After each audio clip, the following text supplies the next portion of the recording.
오늘 우리는 읽었던 말씀 통해서 이 그리스도인의 생활, 복음으로 살아가는 사람을 믿음으로 살아가는 사람을 우리 그리스도인이라 이렇게 말합니다. 이건 예수님이 가르쳐준 그 말씀대로 살아가는 사람이다 이거죠. 이 복음은 어디에서 나왔느냐? 예수님으로부터 나왔어요. 그래서 마가복음 1장 1절 보면 복음의 시작 예수 그리스도라고 가르쳐줬어요. 복음의 시작. 그래서 예수님으로부터 시작된 말씀을 그 율법과 복음이 있는 가운데서 율법을 기준해서 생활하지 않고 복음을 기준해서 내 삶이 기준되어지고 삶이 형성되어지고 삶의 변화 역사가 이루어 살아가기 때문에 안디옥이라고 하는 도시에서 그 예수와 같은 사람 있지, 예수님처럼 살아간다고 하는 그 사람들, 그래서 그리스도인이란 말은 예수를 믿지 않는 사람들이 붙여주는 이름입니다. 그렇기 때문에 예수 믿으세요? 이런 말을 우리는 들어야만 됩니다. 그런데 나 예수 믿는다고 하면 충격을 받고 예? 어떤 반응이겠어요? 생각하지 못했다는 거죠. 냄새가 안 난다는 거죠. 그래서 고린도후서의 말씀 보면 너희는 그리스도의 냄새라 이렇게 말하고 있죠. 냄새, 산에 가다 보면 거기에 그 여러 가지 그 향기들이 많이 납니다. 그 중에서 지나갈 때 아주 독특한 향기가 나요.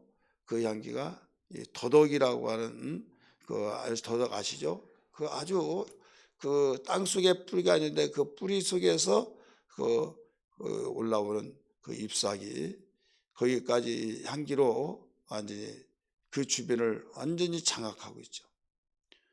이건 아무리 코맹맹이 된 사람도 이걸 맡을 수 있을 정도로 마찬가지예요. 우리의 삶을 보고 우리를 얼굴을 보고 말하는 걸 보면 저 사람 예수 믿는 것 사람과 같구나 라고 하는 것을 사람이 느껴볼 수 있는, 그래서 예수 믿냐고 물어보기도 하고, 아니면 나 예수 믿는 사람이라고 하면 그런 줄 알았어요, 표시가 나요, 냄새가 나요 라고 하는 말을 듣는 것이 자연스럽다 이거죠. 근데 하면서 놀라면 나는 당신의 얼굴을 보고 당신의 모습을 보고 생활을 보고 예수 믿는 것 아닌 줄 알았는데요, 이런 의도 속에서 반응이 된다고 한다면 우리는 문제가 있는 거죠. 우리가 그래서 이 바울은 로마에 있는 교인들에게 율법과 복음을 이야기하고 이제 복음으로 살아야 된다 하면서 12장에 그 교회 생활을 가르쳐 주고 있죠. 이제 기초적인 면에서 우리가 하나님의 자비하심으로 모든 하나님의 자비하심 너에게 권한다 하면서 거기에 영적 예배에 대해서 드려야 된다. 그리고 분별해서 너희들이 시간을 낭비하지 말고 속고 불행하지 말아라 이거예요. 그 다음에 이웃간의 모든 생활 잘하고 교회 생활을 잘해야 된다 하면서 우리의 그리스도인으로서 개개인의 우리의 삶을 가르쳐준 내용이 오늘 14절이에요. 그래서 우리 1절부터 21절까지 가르쳐주고 있는 말씀입니다. 그래서 그리스도인의 생활은 무엇이냐? 한마디로 말한다면 그 변화의 삶을 가리키고 있죠. 변화의 삶. 변화의 삶을 내가 이런 사람이 돼야지 해가지고 그런 생각을 염두에 두고 살다 보면 그 약간의 유익이 있습니다. 약간의 유익인데 망각할 때가 있잖아요. 그러면 무너지죠. 그래 이건 얼마 못 가요. 그래서 하나님은 우리 패부를 아시기 때문에 여기에서 그 삶이 되어지도록 만드는데, 삶은 습관이에요. 이걸 이 문화라, 삶의 문화 이렇게 말하잖아요. 우리는 우리 조상으로부터 물려받은 식사 문화가 국문화 이런 말 많이 하잖아요. 국문화, 찌개 문화. 그래서 하나의 찌개를 만들어 놓고 숟갈로 같이 떠먹고 다 입에 들어갔던 숟갈로 계속 떠서 먹었다 이거죠. 그리고 이제 국을 먹지 않으면 밥을 먹지 않은 것 같고, 그래서 옛날 사람들은 우리 세대만 하더라도 그것이 자연스럽게 생각했어요. 그러나 어느 날부터 그 위생에 제일 안 좋다. 아무리 같은 식구지만은 입에 숟가락 들어간 것을 같이 똑같이 그 찌개 속에 넣고 이것은 아니야 해서 앞접시를 갖다 놓고 또 개인으로 떠주고 이렇게 하잖아요. 바뀌어지는 거죠. 그래, 안 좋은 것은 바뀌어져 나가는 거죠. 예수 믿고 구원받아 하나님의 자녀가 되어지는 복음의 사람은 문화 속에서 살고 있지만은 그 문화가 좋은 문화냐 안 좋은 문화냐, 그러면 우리는 문화를 개혁시켜야 된다, 그게 아니에요. 그냥 주님이 하신 말씀이니까 이렇게 살아간다. 살다가 보면 나중에 다른 사람과 독특한 생활이 되어지게 되어 있어요. 좋은 것은 그대로 잘 빛이 안 나지만은 이제는 누가 뭐라고 하더라도 그렇게 세대가 변한다 할지라도 이건 하나님의 명령이야, 말씀 원하시는 거야 하니까 살아가니까 거기에 세대가 변해서 잘못된 길로 가더라도 그냥 옳은 대로 그냥 그대로 가는 겁니다. 쭉 가는 거예요. 그래서 이 변화를 내가 하려고 막 하라고 한다면 나중에 기진맥진해서 쓰러져 버립니다. 어떤 것 어떻게 돼야 하느냐, 그냥 자연스럽게 물이 위에서 아래로 흘러가듯이 이건 흘러가지 말라 하더라도 흘러가는 거예요. 그러기 위해서는 무엇보다도 은혜를 받고 또 성령의 인도를 받고 내가 가만히 있으려고 하는데 일어나 하면서 손을 잡아 당기면은 당기는 힘에 의해서 내가 끌려가듯이 그런 하나님이 우리를 연약함을 돌보시면서 이끌으신 성령님의 인도가 있는 걸 믿기 바랍니다. 성령에 충만하라고 한 이유도 그래서 그렇습니다. 그래야 하나님께 영광 돌리고 우리에게 행복하라고. 그래서 이렇게 변화의 삶을 사는데 그 어떤 우리의 삶 속에서 많이 대부분 우리가 이런 일들은 정말 수없이 예고 없이 부딪혀 오는 것들이 있다. 이것을 몇 가지로 오늘 21절까지 가르쳐 주고 있어요. 첫 번째는 뭐냐면 겸손의 삶을 살아야 된다. 이 내용이 묶어서 말씀드린다면 1절부터 16절까지예요. 겸손의 삶이 뭐냐, 어떻게 나타나냐. 이 겸손의 건 순종이에요. 내가 하기 싫더라도 주님이 원하셨으니까 나를 사랑해 주시고 내가 좋아하고 사랑하는 그분이 이렇게 하면 좋겠다, 이렇게 하라, 또 그래야 후회 없다, 네 마음은 알지만 이렇게 해. 그러면 나는 그렇게 하고 싶은 감정은 없지만은 주님이, 사랑하는 주님이 그렇게 말하니까 예 알았어요 하고 하는 거죠. 그 내용이 그 14절 보세요. 너희를 박해하는 자를 축복하라. 축복하고 저주하지 말라. 우리를 헐뜯고 중상모략하고 죽인다고 하고 인신공격하고 이런 사람을 축복하라는 거예요. 축복하고 저주하지 말라는 거예요. 그러게 하고 싶지 않죠. 내가 왜 비싼 밥 먹고 저 사람한테 저런 말을 들어야 하고 나도 미워지고 정말 같이 미워해지는, 같이 맞불작전하고 싶은 그 심정. 근데 주님이 원하시지 않는 이다. 주여, 주님이 말씀하신 대로 주님 제자가 알지 못해서 그러하사오니 깨닫게 해주시고 그를 축복해 주옵소서. 그렇게 우리가 기도하다가 보면 주님의 마음이 우리 마음속에 임재하여서 그냥 그러려면 그러라 주여 하면서 주님의 말씀으로 위로받고 그냥 살아가는 거죠. 이렇게 하라는 거죠. 그리하다 보면 자연스럽게 그것 때문에 스트레스 받고 병들지 아니하고 그냥 주님께 맡기고 생활하는 삶이죠. 그래서 겸손하는 마음이 더 강하니까 그걸 덮고 가는 거죠. 축복하고 가는 거죠. 15절 보세요. 즐거워하는 자들과 함께 즐거워하고 우는 자들과 함께 울라. 우리 함께 즐거워할 때 같이 즐겁고 기울 때 같이 울어야지, 즐거워하는데 울고 우는 자리에서 즐거워하고 그러면 조화가 이루어지지 않는다 이거죠. 우리는 인격적인 존재이기 때문에 슬퍼할 때는 같이 슬퍼해주고 또 기뻐할 때는 같이 기뻐해주고, 근데 한 가지 단서가 있어요. 여기서는 모든 사람이 상식선에서 볼 때 즐거워한 자리, 사람을 죽이고 좋아서 깔깔 거는데 같이 즐거워하라고 했다고 해서 그래서는 안 된다 이거예요. 그렇기 때문에 우리는 상식선에서 통하는, 또 하나님 말씀의 기준에서 볼 때 좋은 일, 즐거워하는 일 함께 즐거워해주고, 시기 질투 때문에 저 사람은 왜 그렇게 좋은 일인데 나는 왜 이래 하면서 은근히 그 시샘 때문에 그렇게 반대로 나가면 안 된다 이거예요. 16절 보세요. 서로 마음을 같이 하며 높은 데 마음을 두지 말며 도리어 낮은 데 처하며 스스로 지혜는 취하지 말라. 겸손을 한 거죠. 그래서 우리 혼자 사는 거 아니잖아요. 독불장군은 오래 가지 못합니다. 서로 마음을 같이 하여서, 왜 그런가 하면 같이 하는 것 같지만 마음은 따로 노는 사람이 있어요. 그래서 하나님은 표부를 살피시고 중심을 보시기 때문에 먼저 마음을 같이 해야 된다 이거예요. 마음을 같이 해서 높은 데 마음 두지 말고 낮은 데 도리어 두어서. 그래서 모든 성경은요, 우리 기독교의 정신은 주님의 가르치심은 뭐냐면 항상 낮은 데서부터 시작하라 이거예요. 그래서 겸손으로 허리를 동이라 이렇게 가르쳐주고 있습니다.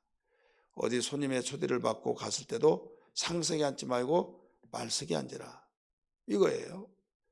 그리고 우리는 세상의 비전과 하나님의 비전이 다른 것은 뭐냐면, 세상의 비전은 어마어마한 큰 꿈을 꾸고 그 비전, 그래서 꿈이 있어야 된다, 비전이 있어야 된다 막 하면서 우리 아들은 대통령 된다는데 자기 아들은 못 된대.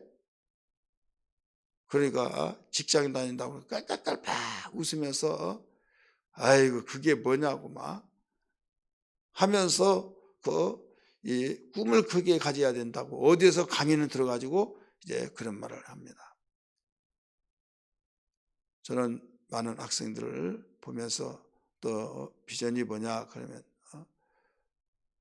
뭐 여러 가지가 나오죠. 대단한 저기에서부터 나오고, 어떤 저기는 저 교사 될 거예요. 그럼 공부 열심히 하라. 그런데 나중에 대학을 들어가지 못하는데 교대를 나와야 교사가 될 거 아니에요. 교육대학을 나와야 하는데, 그런데 대학을 못 들어가 버리니까 어떻게 하느냐. 일괄성에 계속 그렇게 말하는데 거기에서 대학을 못 들어가고 결국은 군인 입대해서 장기 복무해서 자기의 꿈과는 완전히 정반대로 가버리더라 이거죠. 왜 그러느냐.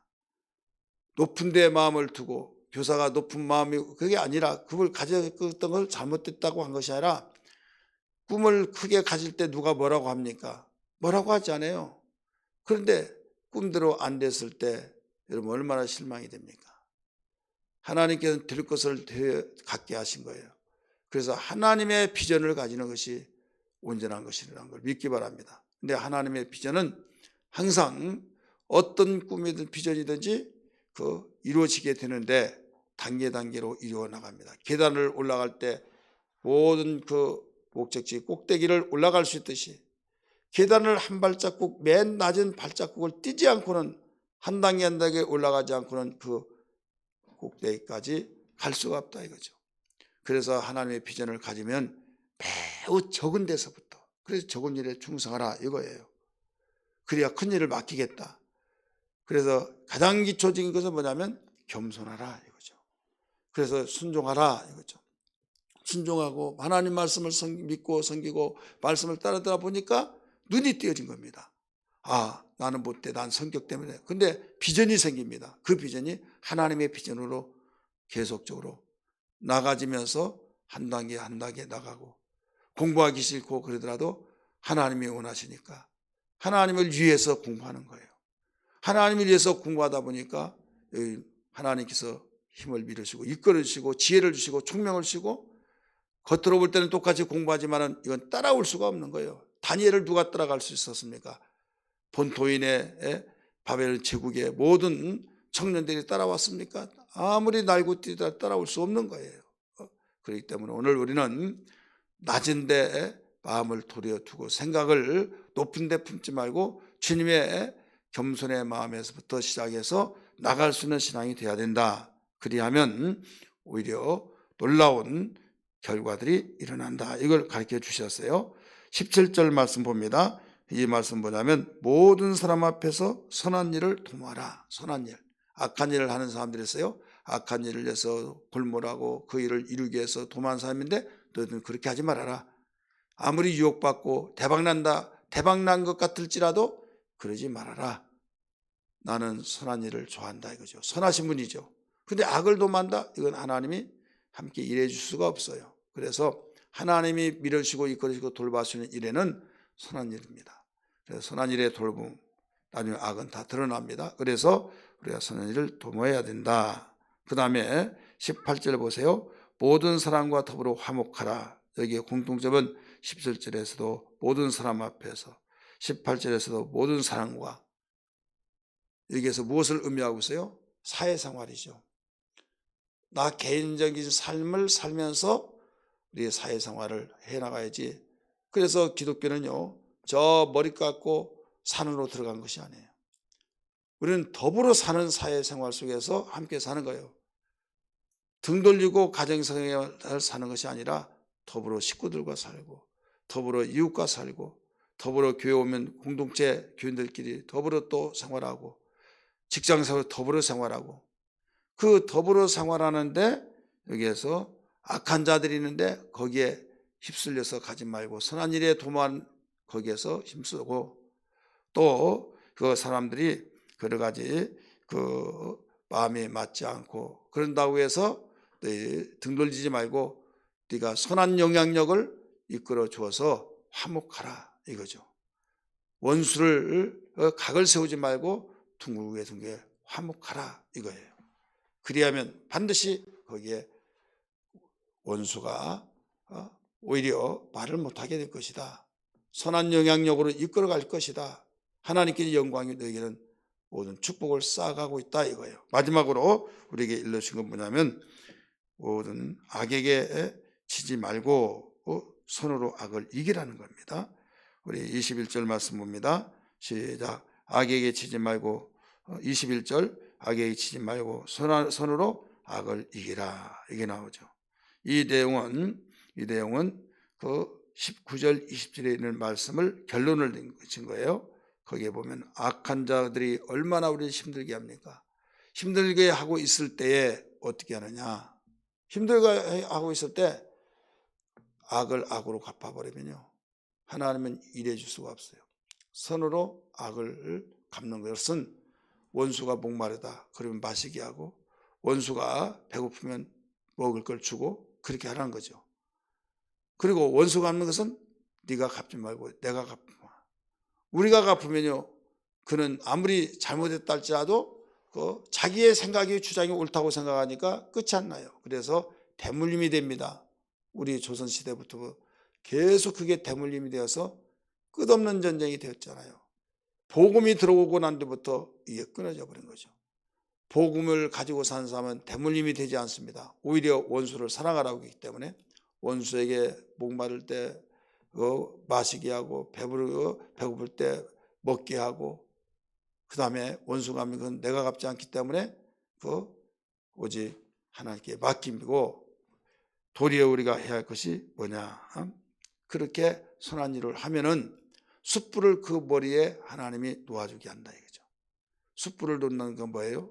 거기 가스가 나오죠. 서서히 잠든 것 같지만은 죽어요.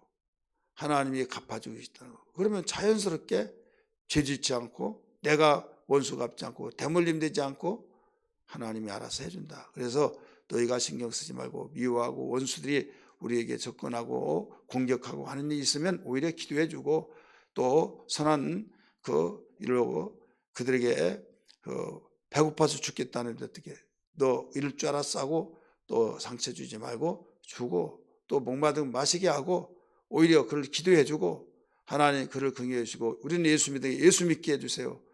그보다 더 큰 축복이었습니까? 그래서 그렇게 하면은 결국은 우리는 예수 믿으면 원수 내 손으로 갚지 않아서 좋고, 하나님이 알아서 모두 일해 주셔서 좋고, 주님의 말씀을 순종해서 좋고, 그래서 우리는 세상을 변화시키는 놀라운 핵이 된 걸 믿기 바랍니다. 그리스도인의 생활을 우리 14절에서 21절까지 여러분 더 깊이 알고 싶으면 묵상하고 되새겨 볼 때 더 새로워질 줄 믿습니다.